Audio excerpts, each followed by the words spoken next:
we're going live, guys, I thought we would just talk a little bit about how insane we all are. And I was chatting briefly with Marty, and I have a secret. I know what they're drinking in those mugs as well, because allegedly Michael's just gone out to get a beer. So I know exactly what's in those mugs that they're drinking. What? I don't have anything to drink. I've got water. I've got a glass of, I'm calling it water. Yep. Is it? Oh, good. It actually is water, which is surprising. Well, it's a bloody good reason to call it water.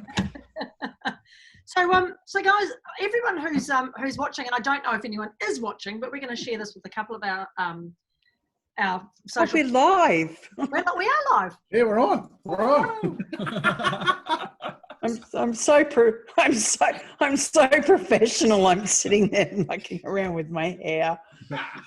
Yeah, go 5, 4, 3. Right, we're live. It's exciting. Joining you here tonight. We're ready for it. So we're having a masterclass on Friday called the VIP Speakers Masterclass. And I just thought today, we're obviously insane because let's be honest, shall we? There's no travel. No one's going anywhere. We're still locked down. Some places in the world are being locked down more than they ever were. And we're not going to get in front of big groups of people and big conferences. So what the hell sort of drugs are we on to be doing a speaker's masterclass on Friday? Well, I'm glad you asked. What are you drinking in those mugs? As an international speaking agent who sells speakers day in, day out, and yes, even now I'm still selling speakers day in, day out, I can tell you that there's a couple of good reasons why. First of all, for those speakers who are big keynote speakers that just want the main stage and don't want to do anything else, then there's kind of, this is the best time that you need to use to get your speaking business positioned in the right way for when events do come back on stream. Because as we've seen... You don't want to get to the end of lockdown and go, I drank a lot of beer, I put on 10 kilos, but that's all I did. Yeah, I don't look like my profile photo anymore, but I don't update that. Yeah, maybe I should do something about that. Yeah, exactly. Yeah. Don't want to leave the dog. The dog's gotten used to being with me. You really got to do something. And really, like we always say that you have to stay relevant to your market. And right now, what is it that the value that you've got to give that people really need? And not just need now, but for the next 3 to 5 years. Because that's the thing, the stuff we're going to talk about, it isn't just what to do right now. Like the market, there's all talk about how big the recession's going to be and that sort of thing. Like the market has changed from what it was 6 months ago, and you need to alter your marketing to match the market. Yeah. You're a box of fluffy ducks, really, aren't you, Marty? It's all bad news, really. There's recession, there's COVID. No, you'd be surprised. Honestly, like just today, I was dealing with a client who's running an event in November. It's a face-to-face event. They've got 120 people there. There is a market for face-to-face events, but there is a whole other market for virtual events as well. And this is huge. And right now, if you've got real value to give that is going to help an organization or people deal with 2020 and beyond better than they would without that value, they will pay more for it now than they ever would have done because they need it more now. It's a bit like, give it like, I don't know, 8 weeks ago, we all would have paid $5 for a toilet roll if we could have got our hands on one because we really needed it. Whereas and it's like those special whatever the DCE 19 whatever they are sort of masks. Like if you went to a pharmacy and bought one of those 6 months ago, you'd probably get it for about $8, and now they're selling for 25. Yeah. So if you've got things that the market really needs right now, that businesses really need, then there is a market for it now. And people the money is there to pay for it. So we're going to talk about a bit of that, some of the demand in the market as well. Yeah. Is it a matter of changing what you were doing from 6 months, like in regards to the keynotes that you were doing and how you're positioning that to factor in this change in delivery? Yeah, it's really important. One, I think on the delivery side, so there's a difference between what you can deliver to a screen and then you can deliver on a big stage. There is a tweak there, but there's also the realization that like not everybody needs to turn into a change and resilience speaker, right? you know, you don't go out of your lane. You stay in what you're an expert in, but you pick those things. So Annette was going to go for backstroke for a change, wasn't she? Yeah, no, she's over the breaststroke and freestyle. She's going for backstroke. Yeah. So it's like, home hardware stores are doing really well, but that doesn't mean that your average pizza place should try and turn themselves into a home hardware store and do that really badly, because people will see straight through it. Like luckily I've talked about change and resilience for my whole professional speaking career, so I'm doing well. But if you've been Mr. Sales and Marketing or Mrs. Leadership or something like that, suddenly trying to tell everyone that I'm a resilient speaker, like that's just not going to work. No. Yeah. The thing we talk about, and we'll talk about in our session on Friday, is how to extract from your big library of things that you've got in your content the 2 or 3 things that you already know how to deliver really well. And bring those at the market, because I actually used to be a pharmacist, and my clunky metaphor that he hates, because it's like you put your toilet paper at the front of the shop. Can I just hang on, right? I'm like international speaking agent, right? Had an agency and event management business in the UK, come to Australia, I set up an agency here, and this is what my career has come to. I'm talking toilet roll. I went to the pharmacy about a month ago, and everything that we need right now is at the front of the shop. So toilet paper, masks, paracetamol, all those things that people are looking for right now, because they're responding to what the market wants. They haven't changed from being a pharmacy to being a hardware store. Yeah. And so you got to think about what you've got in your stock, in your shop, that you can put at the front of the shop so that, people know you offer that. So we'll talk about that on Friday. We'll go over some of the topics and themes that are really in demand right now. Mm-hmm. Yeah, absolutely. Awesome. Yeah. Cool. Resiliency, of course. Resiliency, leadership, all sorts of things. But I'm sure there's loads more. Now, I've got a couple of people watching with us. Lisa Johnson is here. Lisa's got a psychology. Oh, Lisa. Hey, Lisa. Awesome to see Lisa. Rachel Russell is here as well. Lisa Carden-Smith's here. Awesome to see you, Lisa. I'll see you at the gym probably tomorrow. Jackie Taylor-Fox is here. Oh, there's commitment. I'll see you at the gym probably. Yeah. Probably, yeah. Depends on how much more of that water I drink. Yeah, exactly. But yeah, the interesting thing is, and if you've got questions, guys, if you're watching this either live or as a replay, and you've stumbled across this in your feed, and you know, what the hell are these guys talking about? And you want to know We don't know either. about why we are doing a masterclass for speakers when the world is basically on lockdown. We are insane. But this is why, because right now, as the guys are saying, there's an ideal opportunity for you to be repackaging yourself potentially to get out there with a brand new market. And it's really interesting, actually, guys. My husband's got an Amazon business, and one of the things that they've noticed, and one of the stories that's going around at the moment, is that sales of shoelaces and coffee filters have absolutely gone skyrocketing in the last couple of months. Shoelaces and coffee filters. You know why? I don't know about They let MacGyver out of jail. Oh, hang on. Are people using shoelaces in the coffee filters to make masks? Oh, I was thinking a phone. Like you could put it on the wall and talk to people in another room.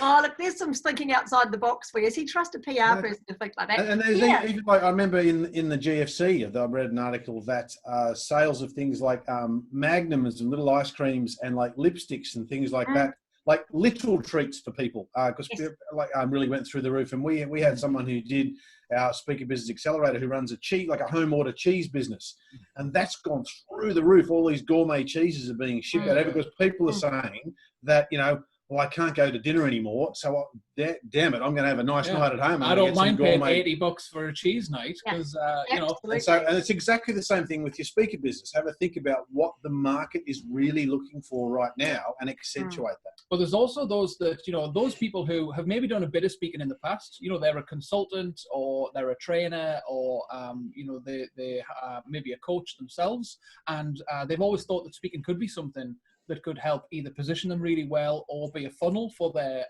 consultancy business. And they think, oh, well, that's it. That's screwed up. Well, actually not at all. Now is the best time. We'll show you an example of how you can use speaking and keynote speaking virtually to absolutely fill up your order book. And we shared that process on the program that we run with one of our cohort who's just shared some of that success that we've put up on the Green Room, the Facebook group that we run. It's so heartening to see that when you follow the process, when you have determination, even in the worst of potential economies that you could think of, when you can come up with that real core value that people really need, and you can present it in the right way, you can use speaking to fill up your order book. He now can't take any more business until after March next year. He's completely full. Do you have to be a coach or a consultant to be a speaker? Is there room in this realm for, people like you said, the cheese business, to talk about topics that are relevant? Yeah. Oh, Annette, honestly, like what clients want is, they don't want industry experts to come in and talk about their industry stuff, right? Because, say you're holding a conference or an event, you want, like, it's obvious that you know what you want your people to do, but they need someone like him to come in with a completely different background to enable them to, he kind of corroborates and galvanizes the message that they already are trying to tell their people. So you kind of need that external experience, and someone that's going to come in with stories or from a different angle that's going to make people realize that the bosses are talking the truth, right? That's one of the reasons why people buy keynote speakers, yeah? And so, for example, I did when Mortgage Choice, the big mortgage aggregator, they had a new CEO coming in. They took me around with the CEO when he came in, and I basically, because I used to be a stand-up comic, I reinforced with lots of funny stories the message that change is good. That's what I talk, change and resilience. So I basically just reinforced the message that he was putting out there anyway. But having an external person come in and talk about that, it makes such a difference to the way people receive that message. It's like having that annoying teenager who will not listen to their parents, but the Exactly. minute somebody else says it, when a friend of the family says it. Yeah. One of his friend gives him a book that talks about that thing you've been trying to tell him for 3 years. Yeah, exactly. Why didn't you tell me about this, Mum? You just need to tell Connor. You need to tell me stuff you want Connor to know, and I'll do that for John. Yeah, it'll work that way. So a few people are watching with us now. Deborah's here, Jane's here, Nicole's just jumped on as well. Lisa Michelle wants the link to the cheese business, please. So it's cheese therapy. Cheese therapy, it's called. Cheese therapy. Sam Penny is the guy, and he does promotions all the time. He's actually a crazy guy. He's a speaker. He's a crazy guy. He does channel swims, like swims across the English Channel and stuff, like open water swims and all that sort of stuff. Yeah, he's but what a business. And he supports local cheese growers, first of all through the bushfires, and secondly through obviously the coronavirus period. And so definitely check him out. Can't recommend them enough. Brilliant. I love it. Cheese therapy. I always do that on a weekend, have a bit of cheese therapy. So absolutely. Like retail therapy. Yeah, for sure.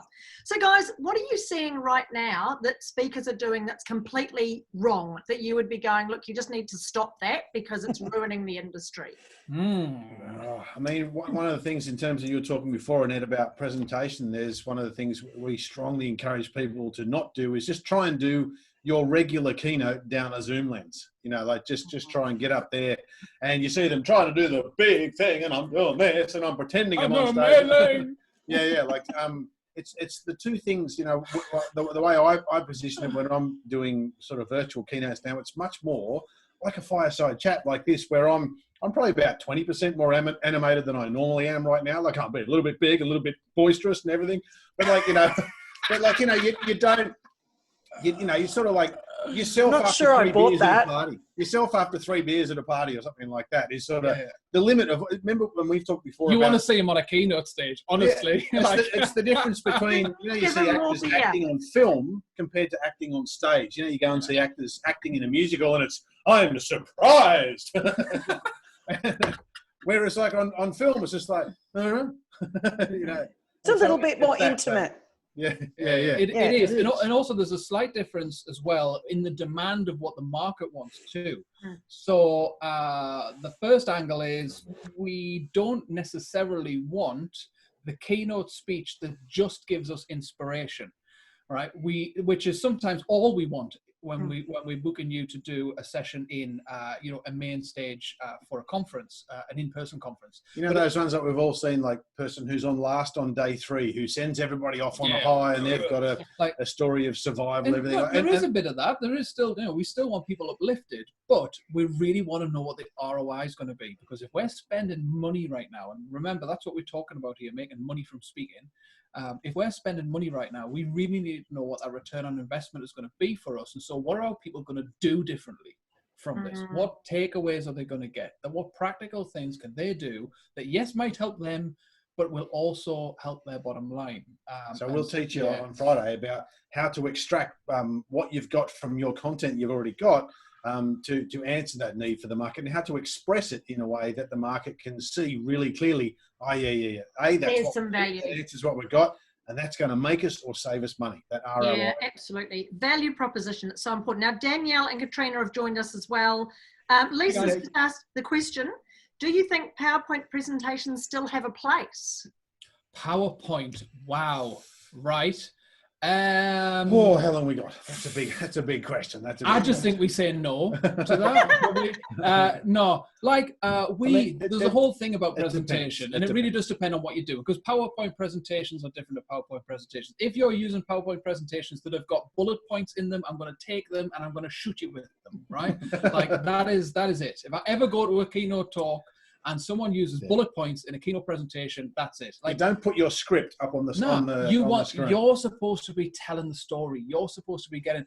Remember that there's a big difference between someone who's educating someone, right? That's not a keynote talk, right? That is a workshop. That's a breakout.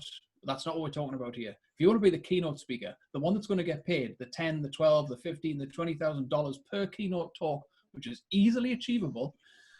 If you get your positioning and your value right, then you can't be doing that. You need to be a different level. You've got to be telling people stories. You've got to be taking people on a journey, and you've got to be convincing them that there is a new way of doing something and opening their eyes to it. You can't teach them how during that process. You don't have time. Like a keynote speech is that, like, we talk about the word keynote comes originally from, before you see a choir start to sing, the pianist or the musician will play the key note, the note that tells the choir what key this song is in. Yeah. And so it strikes the mood for the rest of the day, for the rest of the conference, for the rest of the event. And a PowerPoint presentation is not necessarily going to do that. If you're doing a seminar, if you're doing a session, if you're doing a breakout, then yeah, sure. That's not to say that you can't use the program keynote to display material on the screen that reinforces the message that you're delivering in your story, which quite often would be, visuals, would be cartoons, might be 5 or 6 words of a headline or something like that. You go along and see, you don't anymore, but you used to go along and see a rock band at a concert or something like that. They use the screens really well behind them with light shows and stuff that adds to the value. But that's the key. It should enhance what you're saying, not replace it. Yeah. Brilliant. It's a really good point that you've made about storytelling.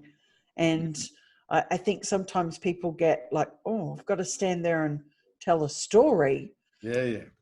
Absolutely. How do you cover that storytelling process and guide people through that? Yeah. Well, there's 9 weeks of our program. Our program is 9 weeks, and one whole week of that is all about how to tell stories in a way that you tell the story, extract the lesson, and show them how it's applicable in their business. Like, that's the important part. Like, anyone can get up and be really funny for 45 minutes or just tell really great stories, but particularly former Australian Comic of the Year, Marty Wilson. but maybe we could do tag team. But the point is, like, the thing we say in our course is that, like, they can't take you home with them, but they can take your methodology home with them if you extract the lessons and give them the step-by-step way of using the thing that your story was illustrating. And I guess it depends on how much you charge. It does, because there's a number of things that makes the differential between what a keynote speaker is and what I call an industry slot speaker. Yeah. That middle of the day slot where you're probably lucky if you're going to get expenses, or maybe a couple of $1,000, right? If you want to move to the keynote slot, there's a total difference in A, what you're presenting, B, how you're presenting it, and the storytelling aspect. And honestly, I mean, I used to run, the very first coaching that I used to do was a part of the bureau that I used to run back in the UK. And I ran an academy there, and we did a 2-day residential back at the Ritz in London. It was an awesome place that we used to do it. It was fantastic. And we had some proper famous people that did it as well. Like I had a Pussycat doll that did it, and a member of JLS, and all sorts of fantastic people. Shout out, hey, Kimberly, if you're watching. Kaboom! It's only one I can drop. He goes on to Ando all day long, so I never drop names. Clang, clang. I should get a clang button actually for Marty. But yeah, the big difference quite often in those couple of $1,000 speakers and those that are getting the $10,000 literally can be in the storytelling aspect. It's taking people on the journey, and we talk about how how that actually makes a difference to how people will receive your content. Because if you just stand there and say people need to do this and this and this and this and this and this and this, half of the audience is already switched off because they've decided they don't actually believe you. Because when you're just throwing facts at people, they make an immediate decision as to whether or not. All you have to do is an example of that. Look around the world now. Like, look, this is my T-shirt. Like, science doesn't care what you believe. Look around the world now. People who are just like, they've been given facts by people that, like, Dr. Fauci in America, for example. Talking about things that he's been the expert in the States for 30 years in how to do this stuff, and 30% of the people just go, not doing it, not doing it. Like, whereas if you take people on a journey and you tell them a story and they're enjoying it and they're with you, and then you land the facts, they're like, totally believe it.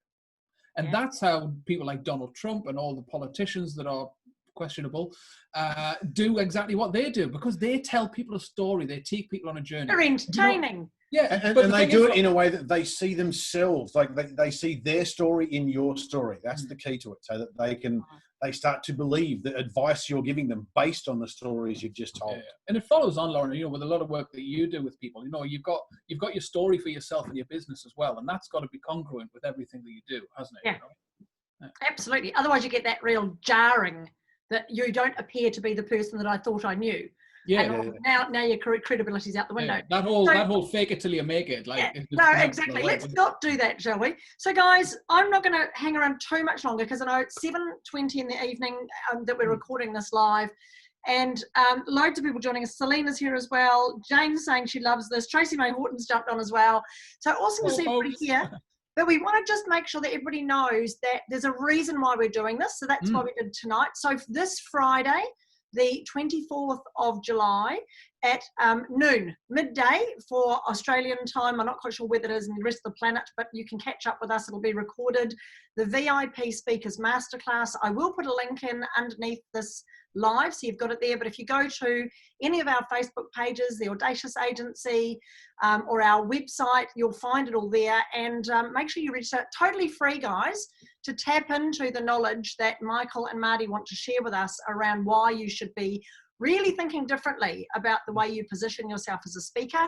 And if you're sick and tired of playing to small rooms, you've got something that's of great value, and you've been in audiences and watched speakers and gone, I'm shitloads better than they are. Why aren't I on that stage? Then this is the masterclass for you. So it's really going to be... the big difference, Lauren, with those people is they know how to run a speaking business. Correct. There are so many mediocre speakers that make, between $500,000 and $1 million easy a year on speaking alone as part of their business.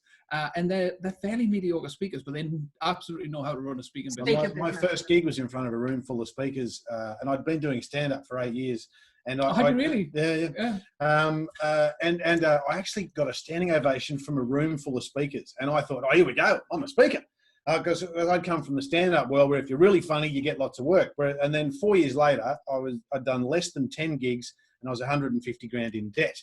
And then a friend took me aside and said, Marty, McDonald's don't have the best hamburgers. McDonald's have the best sales, marketing, and distribution. You need to learn how the business of speaking works. And that's what we're going to talk about on Friday. Yeah, brilliant. So if you're ready for that, guys, you want to know about how to make money from speaking. You see how I told a story there? See how I told a story? Look, this is why Annette and I love you guys so much. I love that you walk your talk, Marty. I love it.